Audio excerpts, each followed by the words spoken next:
Okay, so let's do some review, just about what we know about equations so far. All right. So the car is traveling towards Meadow Lake, Saskatchewan. Represents, oh, this is what you guys were really good on the quiz. Doing the description of the graph. I don't know who said it, I can't remember, but somebody on one of the quizzes, they said they stopped for 10 minutes for snacks. And I was like, that is the best description of a road trip ever, to stop for snacks. Not gas, but snacks, and I loved it. So a car is traveling towards Meadow Lake, Saskatchewan. So we're getting closer to Meadow Lake.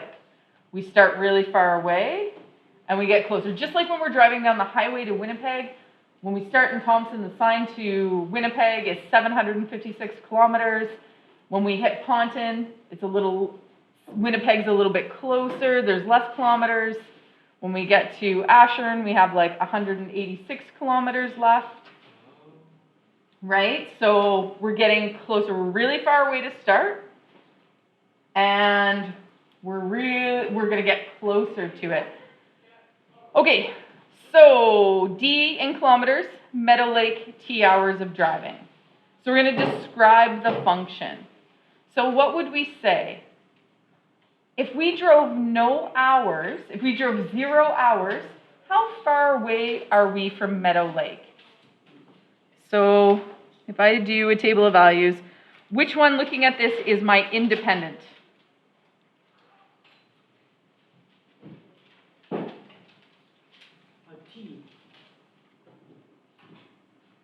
So that one's my independent. So that's going to be my x values, right? So if I have t, if I make a table here and d for distance, time and distance, if I've traveled 0 time, so if I haven't started yet, if you substitute 0 into that equation, how far away from Meadow Lake am I? Very far. How many? 300 kilometers. For those of you who aren't sure how Steve did it, I like it because it's 0. So negative 80 times 0 is just going to be 0 plus 300. So if I've traveled no time, so if I've traveled for no time, I haven't started traveling yet, how far away is Meadow Lake? We just calculated it. 300 kilometers, right? So the distance is 300 kilometers away. So let's describe the function. For after 1 hour, sometimes it's good with a table of values. After 1 hour, how far away am I? 220. What? 220. 220. Do we agree with them? I do. It's a negative 80. Okay, so again, put that number 1 into the equation. D equals negative 80 times 1 plus 300.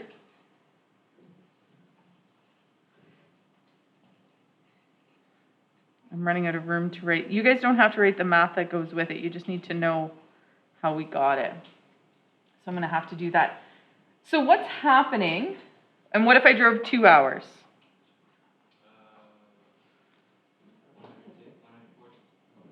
140? Yes. Yeah?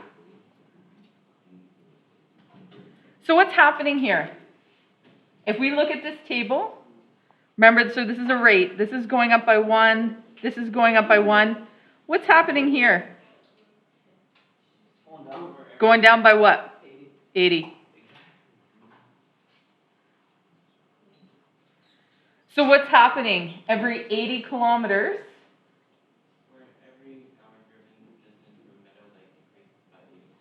there you go. That's a great sentence. Okay, I've got to find a way to write that in here, Steve. Okay, so for every hour traveled. Ooh, I think that's a double L. Traveled. What did you say? For every hour traveled? The distance from Meadow Lake decreases by 80 kilometers. The distance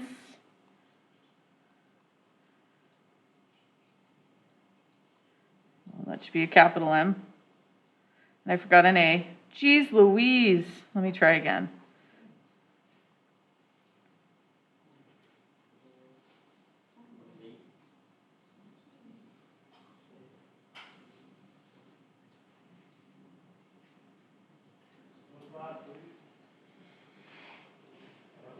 Do you guys see that important information in the equation? Do you guys see that information in the equation? Decreases by 80. And if we look at the equation, where does that happen? That's happening right here. So what you guys just found was your rate of change. Super exciting. Okay, write this equation as a function notation. So this is all the stuff you should know how to do by now. We're going to get better at it. Function notation. So this is two variables because it has a d and then the independent is separate from it. How do we write it in function notation? This was 5.2. Rahat? D times t equals to negative 80t plus 300, if I am correct. You are correct. So to put it in function notation, what we're saying is that the distance away from Meadow Park is a function of time. The distance away from Meadow Park is a function of time. That's all that means. So the only change I did was change the d and I added in brackets t. That's all I did to the equation to change it to function notation. You guys are going to have one heck of a cheat sheet for this unit. You're going to have 10 lessons on it. 10 lessons. Okay, that's a pretty big test. This is the biggest unit that we have, so we're done. Okay, how far away was Meadow Lake when the car started the drive? We already figured this out in our table of values. If my time is 0, if I haven't started yet, how far away am I? It's right there on the table, right? If we haven't started our drive yet, we are 300 kilometers away. I will tell you, ladies and gentlemen, this is one of the hardest things to do, is to describe it. Function notation, once you get the hang of it, it's easier.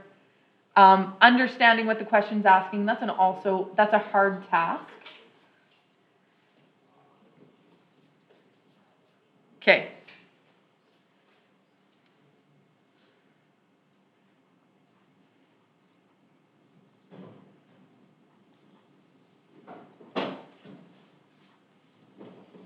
Spoiler alert. The 300 kilometers away is a d-intercept on the graph. So, Steve, you had it right with the intersection where two lines cross. That's an intersection. But intercepts are really special. It's where it crosses an axis. So it's where it crosses an x or a y axis. So when we talk about x and y intercepts,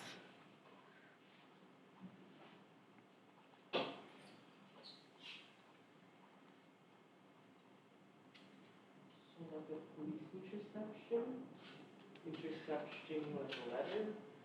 No. so intersection is where streets cross, right? That's an intersection. S-E-C-T. This is an intercept. So very, very close. This is why the English language is really hard to learn. Really, really close. But it's a special type of crossing. It's where it crosses an x or y axis. So I'm looking for the x-intercept. I'm looking for where the line is going to cross the x-axis. Does that make sense to everybody? So it's a really special intersection. Okay. All right, so we are going to start with the y-intercept, and we're going to look at this graph here. So the y-intercept, so when we're looking at that, that's where the line crosses the y-axis. And we always know, this is super important, and you'll use this in all your future math courses, with the exception of maybe essentials if you're going to go there, that when I'm looking for the y-axis, when I'm looking for that y-intercept, where it crosses the y-axis, my x value is always 0. Arun, do you got this? I don't know what the first one says, that's awesome.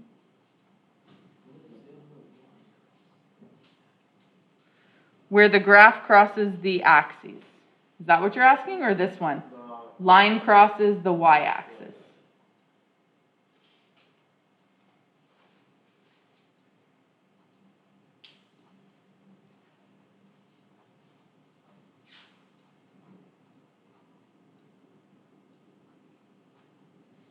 Okay, so your x value is always going to be 0, always, always, always, when you're looking for the y-intercept. Okay, so where does this line cross the y-axis? First of all, we all know y is up and down, right? That's the vertical axis. So where does it cross it or touch it? I guess this one doesn't cross it. Well, that's weird. Looking at this graph. Oh. Where does it cross? You just got to look at the graph, and where does our line touch the y-axis? When x equals 0. Yep, but what number does the line touch the y-axis at? 1,000. 1,000. Okay. So for those of you who can't see it, because it's kind of hard with photocopies, here and here are my axes. Okay. This right here is my y-intercept. Okay, that's my y-intercept. So where does the graph intersect the y-axis? It intersects at a height of 1,000 meters. Everybody see that? It's where it crosses the y-axis, so the up-down axis. Okay, what is the coordinate pair at that point? So what's the x value here? 0. So what's the coordinate pair? 0.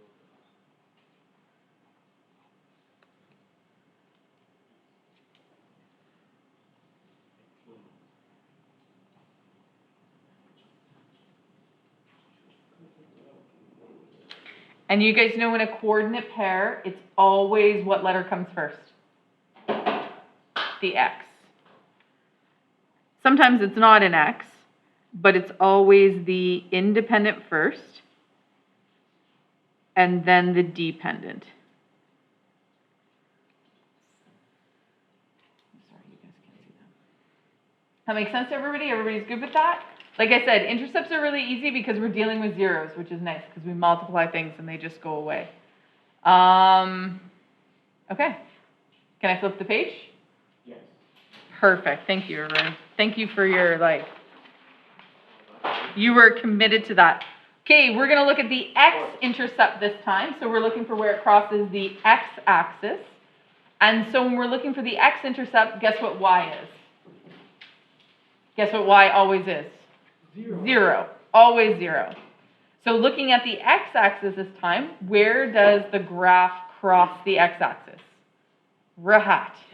10. 10 what?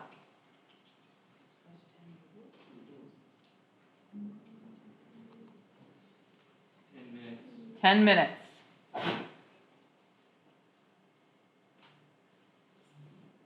All right. I did not answer that question correctly. Guys, I didn't read my own question. Flip back one page. Let's talk about this. That's a coordinate, but that's not what the question asks. What does this point represent? So let's talk about what it actually means. What does the y-intercept mean? Just like when you were describing the graph or describing the function to me. What does that y-intercept mean? What do we know? Time is at 0 and my height is at 1,000. Yeah, definitely a height of 1,000 meters. And 0 minutes, we are 1,000 meters.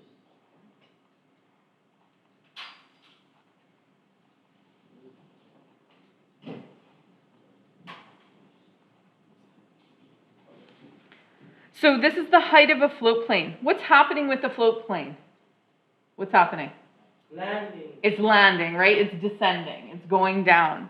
So we know that it's going to start its descent because at 0 time, we're at 1,000. So we know that that plane is cruising at 1,000 meters before it starts its descent. Oh, I need to read my questions more carefully. So we have to cross out the 0 column. No, we'll keep that in because that's good information as well. But this answers the question. That answers the question. The other thing is just superfluous. It's extra.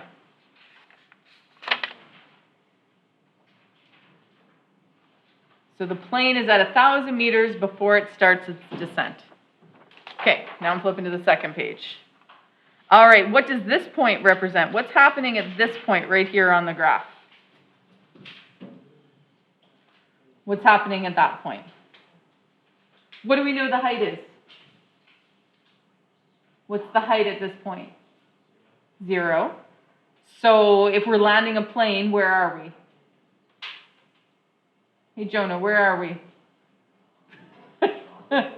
We are not in Toronto. They don't usually land float planes on the Toronto Airport runway. Where do you land float planes? Lake Ontario. You land them on the water. You guys are getting really specific. I just was looking for water as an answer. So as the float plane is coming down, if you have a height of 0, where is your plane? It's on the water now, right? It's not flying anymore. It's on the water. So if it's on the water, how long did it take the plane to land? 10 minutes. So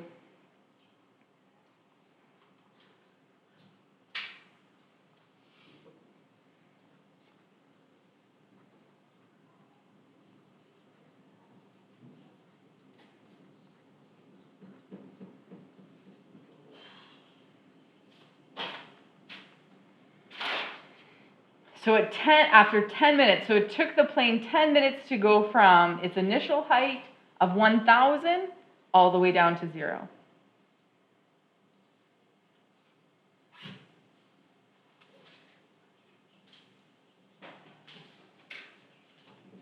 All right.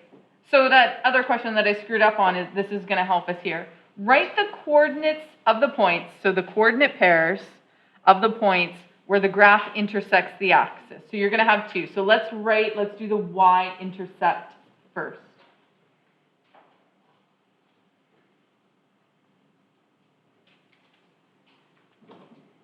So where's the y-intercept? At 8. So let's write it as a coordinate pair. What's the distance at 8? 0.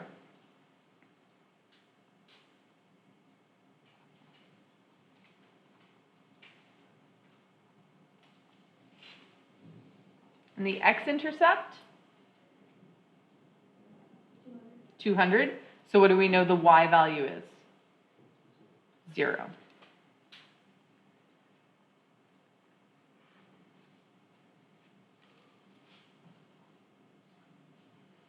Okay, so if we determine our x and y intercepts, we just did that. But we can write them as, if we say this is the y-intercept, we can say it happens at 8. Because it is implied, and it is a mathematical truth, that the x will always be 0 at the y-intercept.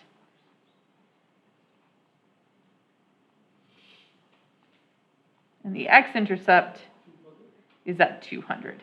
Because we always know that the y value at an x-intercept will always be 0. Okay, domain and range of the function. You guys got fancy on the quiz. You did it in both set notation and interval notation, and it was beautiful. It was great. It was excellent. Yeah, Rahat? On the textbook, I noticed it doesn't say anything about interval notation. I know. Nor in the assignment. I know. It's amazing. But like, It does. Then So you have one resource. Math has been around for a very, very long time. So you have a single resource of a single textbook. It's my job to pull in all the other parts. And interval notation we can use. so I couldn't use interval notation? Yeah, and I said that I gave you both in the assignment, in our lesson, I said it in the video. You're okay to use whichever one makes the most sense to you. I say these things, sometimes they're important. Okay, domain and range. So, since you guys are big fans of doing both, let's do both. So, set notation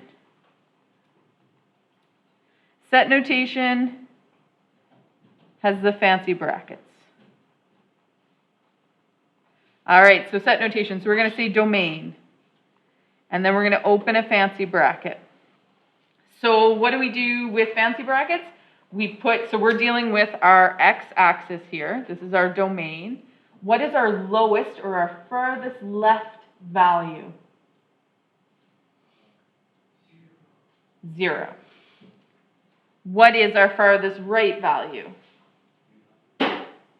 We're only looking at 300 is stated on the graph, but how far does our actual graph go to? Just goes to, how far right does our graph go? 200. What variable is associated with the domain? X. And they include both the points, both arrows point to the left, and I close my fancy brackets. Okay, let's do the range. How low does my graph go? Now we're looking at the y-axis. How low does my graph go? I always start with the lowest. What's the lowest y value? 0. What's my highest y value? Thought I heard it. 8? Yep. What letter's associated with range? The y. Both include the points, so I have the equal to signs in there. And then I close my fancy brackets. Okay, so next I'm going to do interval notation.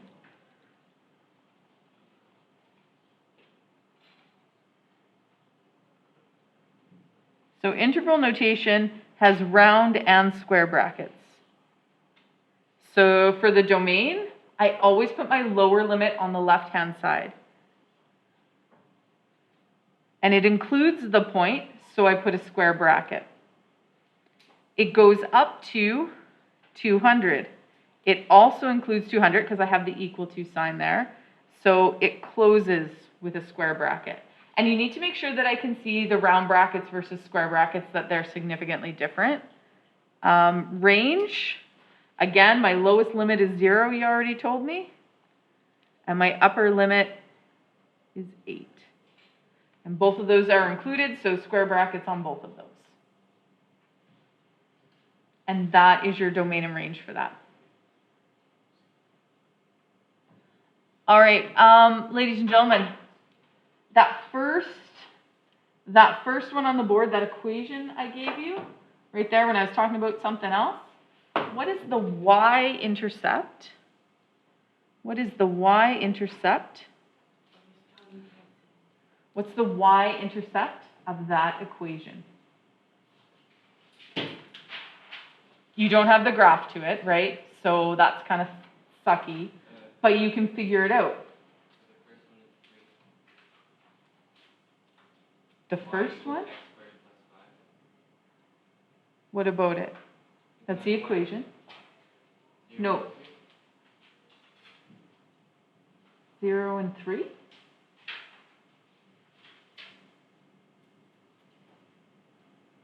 So what do we know x is when we're looking for the y-intercept? What do we always know x is when we're looking for the y-intercept? What's the value of x? 0. So what we're trying to find, when x is 0, what's the value of y? You guys are so good at doing table of values. You've shown me this time and time again. and that is a solid skill. So I'm going to take this and I'm going to substitute that in where I see my x.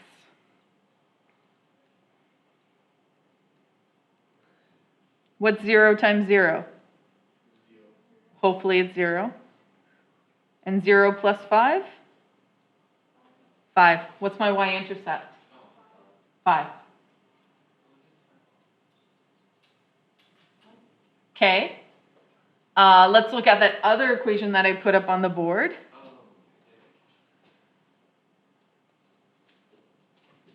That's the other equation I put up on the board. What is the d-intercept for this one? What's the d-intercept? And now I'm using different language altogether. So if I'm looking for the d-intercept, what do I know the value of c is? 0. Yeah. So I'm looking for the d value, but I know that the c value will be 0 because I'm looking for the d-intercept. And we know that this is our independent, and we know this is our dependent variable. So this one would be where the x is, and this one would be where the y is. Okay, so find my d-intercept for this one. Joanna, do you think you can put down your phone and maybe find the d-intercept? Make me super happy. It'll make me happy. Would it? Thanks, Arun. You know, we just want him to, have a good education. I like that we're all on the same page. Everybody just wants Jonah to have a solid education. We're here for you, Jonah. Okay. So if I'm going to set up this equation, I'm going to put in 0, and I'm solving for the letter D. I'm solving for the letter D. So I need to isolate the variable. 0. Nope. Negative 40 divided by 3. Mm-hmm. What? Yeah, That's correct. you are correct. So I want to get D by itself. So this is where we do BEDMAS in the opposite operation. So I want to get rid of this 40 first. So if it's a plus 40, what's the opposite? If it's add 40, it is then subtract 40. But if I subtract 40 from this side, I have to subtract 40 from that side. So I have negative 40 equals 3D. What's the operation between the 3 and the D? Multiplication. Nothing stated, so it's just multiply. So what's the opposite to multiplying? Division. So we're going to divide this side by 3, because my whole goal is to get a single D by itself. So I'm going to divide this side by 3. What's negative 40 divided by 3? What is it? 8 equals to 13.3. I like it. So negative 13.3, but the 3 Continuous. is repeating, so we draw that little line over the 3. So the intercept is for D, it would be at negative 13.3 when the y value is 0. Okay? So you guys can do that, no problem at all? Yes. Awesome. Okay, that's your lesson.